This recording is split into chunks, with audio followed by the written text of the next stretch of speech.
Where are they? Margaret's shrill voice cut through my office like a knife, making me jump in my chair. My ex-mother-in-law stood in the doorway, her perfectly manicured hands clutching a manila envelope, her face twisted with rage. Behind her, my ex-husband's sister, Amanda, looked equally furious. Where are who? I asked, trying to keep my voice steady as I gestured for my assistant to hold my calls. After 5 years of peace following my divorce from their precious David, I hadn't expected to see any of the Henderson family again. Don't play dumb with us, Victoria, Margaret spat, storming toward my desk. Our grandchildren, David's children. The ones you've been hiding from us for the past 6 years. I felt my jaw drop. What children? David and I never had kids. Amanda stepped forward, yanking photos from the envelope her mother held. She slapped them onto my desk, scattering my carefully organized case files.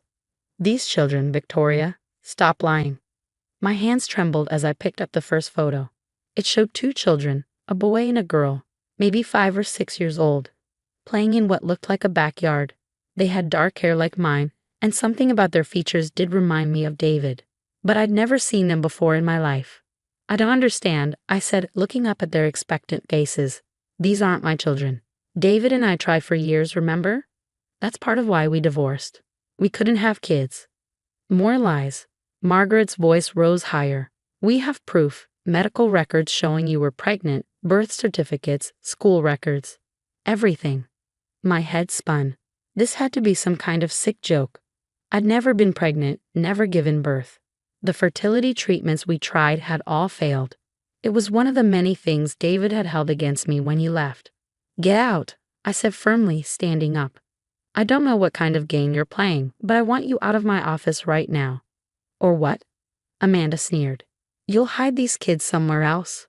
Move them to another state like you did last time? Last time? What are you talking about?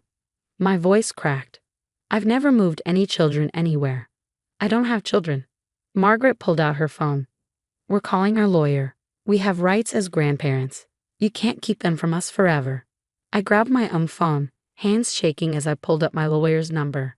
Sarah had handled my divorce and knew everything about my marriage to David. She'd know how to deal with this insanity. Fine, I said, pressing the call button.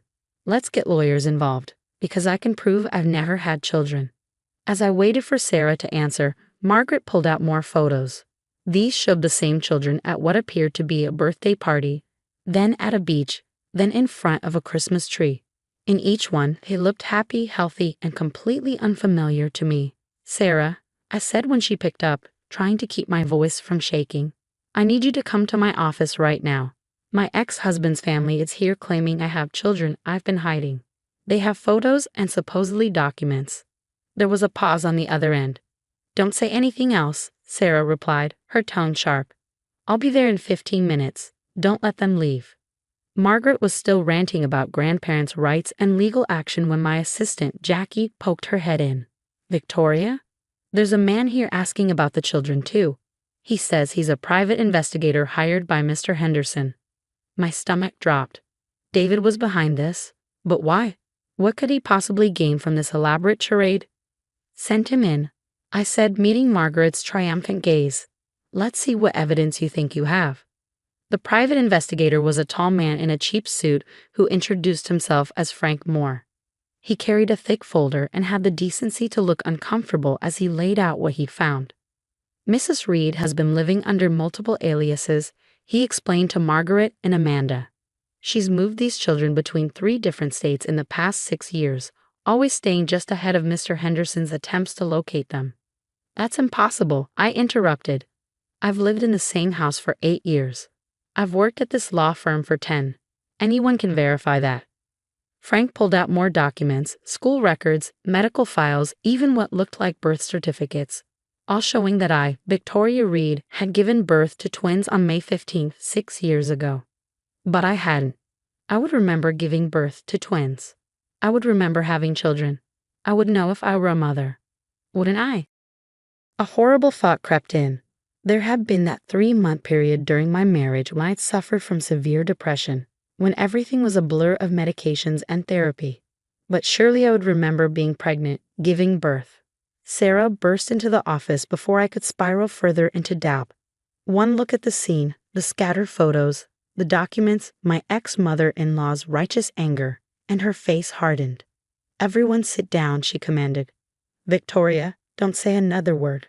Mr. Moore, I'm going to need to see every single document you have, and I want to know exactly who hired you and when." As Sarah took control of the situation, I stared at the photos of the children who were supposedly mine. Their dark hair, their familiar features, the way the little girl's nose crinkled when she smiled, just like David's did. But they weren't mine. They couldn't be. Could they? The next morning, I sat in Sarah's office, staring at the pile of documents spread across her desk. After clearing everyone out yesterday, she'd spent hours examining every piece of evidence the private investigator had brought. "These are good forgeries," she said, holding up one of the birth certificates. "Really good. But they are forgeries. Look at the hospital name, Mercy General in Portland. That hospital closed in 2015, a year before these certificates were supposedly issued." I let out a breath I hadn't realized I was holding. "So I'm not crazy. Those aren't my children." "No," Sarah confirmed, "but someone went to a lot of trouble to make it look like they are. The question is why." I picked up one of the photos, studying the children's faces. They do look like they could be mine and David's. The timing would be right if I had been pregnant when he claimed I was emotionally unstable. Sarah's eyes narrowed. "Victoria, I need you to be completely honest with me. Is there any possibility, any at all, that you could have had children during that period?" "No," I said firmly. "I was depressed, yes." The fertility treatments had failed again. David was already pulling away. But I wasn't so far gone that I wouldn't remember being pregnant, having children. "Okay." Sarah started organizing the documents into neat piles. "Then we need to figure out who these children really are and why your ex-husband's family is so convinced they're yours." Just then, Sarah's phone buzzed. She glanced at it, her expression turning grim. "Speaking of David, he just filed for an emergency custody hearing. He's claiming you kidnapped his children 6 years ago, and he's only now located them." "What?" I stood up, my hands shaking. "He can't do that. There are no children to have custody of." "Sit down," Sarah said firmly. "This is good. It means we can get him under oath, make him explain where these supposedly missing children have been all this time." I sank back into my chair, my mind racing. But what if he actually has children somewhere? What if he had them with someone else while we were still married? Sarah's eyes lit up. That's actually a very interesting theory. Give me a minute." She turned to her computer, fingers flying over the keyboard. After a few minutes, she sat back with a satisfied smile. "Got it. Meet Emily Carson, pediatric nurse at County General. Started working there 7 years ago, right around the time you and David were going through fertility treatments." She turned the screen toward me, showing a social media profile. My heart stopped. There was Emily, a pretty blonde woman, standing with 2 dark-haired children, the same children from the photos. "Those are her kids," I whispered. "But why would David?" "Because 6 years ago," Sarah continued, scrolling through Emily's profile, "she filed a paternity suit against a prominent local businessman who she claimed was the father of her twins. The case was sealed, but given the timing, David," I finished, "he got her pregnant while we were trying to have children, while I was going through fertility treatments." The pieces started falling into place. The timing of my emotional breakdown, David's insistence that I had been pregnant but blocked it out, his family's genuine belief that these children were mine. "He's been lying to everyone," I said, my voice shaking with anger now. "He told his family I was the mother to cover up his affair, and now that Emily's gone public, now he needs to maintain the lie." Sarah finished. "Or his whole story falls apart. But he made one crucial mistake." "What's that?" Sarah held up the forged birth certificate again. "He listed you as the mother but kept Emily's original choice of names for the twins, James and Lily Carson, not Henderson or Reed." She started gathering the documents into a folder. "The emergency hearing is tomorrow morning. I think it's time we invited Emily Carson to tell her side of the story." I stared at the photo of the children, David's children, but not mine. Never mind. His family really doesn't know. Do they? They actually believe I'm some kind of monster who stole their grandchildren. "That's what David wanted them to believe," Sarah said softly. "It was easier than admitting the truth." Well, I stood up, straightening my shoulders. Let's see how they handle the truth now. As I left Sarah's office, my phone buzzed with a text from Margaret. We're praying you'll do the right thing and bring our grandchildren home. I saved the message. Tomorrow, they'd learn exactly what the right thing was, and it wasn't what they expected. Looking at Emily's photo again, I felt a strange mix of emotions. These children, who could have been mine in another life, were innocent in all this. They deserved to know their family, their real story. And tomorrow, one way or another, the truth would come out. I just hoped they were ready for it. The courtroom was packed the next morning. David sat at the plaintiff's table, wearing the same self-righteous expression I remembered from our divorce.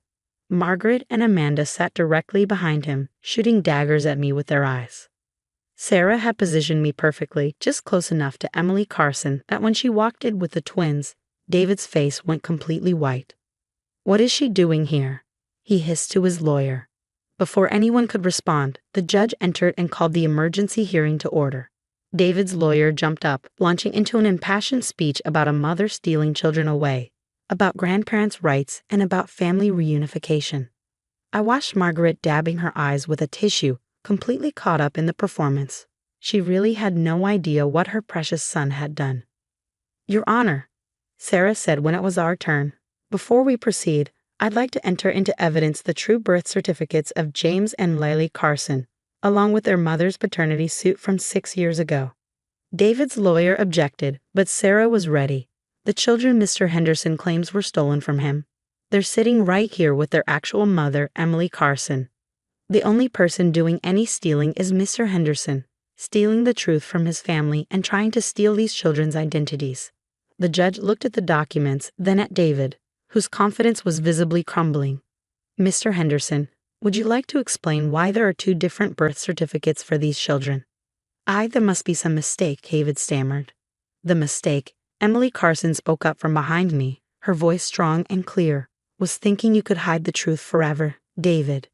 These are my children, our children, the ones you denied until it became convenient to claim them." The gasps from Margaret and Amanda were audible. The judge called a brief recess to review all the evidence, but the damage was done. I watched as David's carefully constructed lie fell apart around him. During the break, Margaret approached me in the hallway, her face ashen. "Victoria, we didn't know. He told us you had a breakdown, that you took the babies and ran. And you believed him," I said quietly, "just like you believed him when he said our fertility treatments failed because of my stress. Because it was easier than questioning your perfect son." She started to respond, but Emily walked up with the twins. "Mrs. Henderson, I think it's time you met your grandchildren. Properly this time." I slipped away as Margaret faced the reality of what her son had done. The tears in her eyes were different now, shame and regret replacing righteous anger. Back in the courtroom, the judge's ruling was swift and decisive. Not only was David's emergency custody petition denied, but he was also facing potential criminal charges for filing false documents. The judge ordered a full investigation into the forged birth certificates. "I hope it was worth it," I said to David as he hurried past me afterward. "All these years of lies just to avoid admitting you had an affair." He stopped, turning to face me. "You were always so perfect, weren't you? The successful lawyer, the victim. You have no idea what it's like, disappointing everyone." "No," I cut him off. "I just know what it's like to be disappointed. By you, by your family, by their willingness to believe the worst of me rather than the truth about you." 6 months later, I received a letter from Emily. She enclosed a photo of the twins at their 7th birthday party, surrounded by the Henderson family, minus David, who was serving time for document fraud. "They ask about you sometimes," she wrote. "I tell them you're the brave lady who helped their grandparents find them. Maybe someday, when they're older, they'll understand the whole story." I pinned the photo to my office wall, next to my law degree and the newspaper article about David's conviction, not as a reminder of what I'd lost, but of what I'd gained, the truth, my reputation, and finally, closure. Margaret still sends me Christmas cards. Each one contains an apology, as if she's trying to make up for years of blind faith in her son. I keep them in a drawer, unopened. Some wounds take longer to heal than others. As for me, I sold my house and moved to a new city, starting fresh where no one knew my story. My new office has a view of the sunrise, and every morning I remind myself that sometimes losing what you thought you wanted leads you exactly where you need to be. The children who were never mine are happy, loved, and surrounded by family who finally knows the truth. In the end, that's worth more than any victory in court. And sometimes, on quiet evenings, I look at their photo and smile, knowing that doing the right thing meant letting go of the lie that had haunted us all.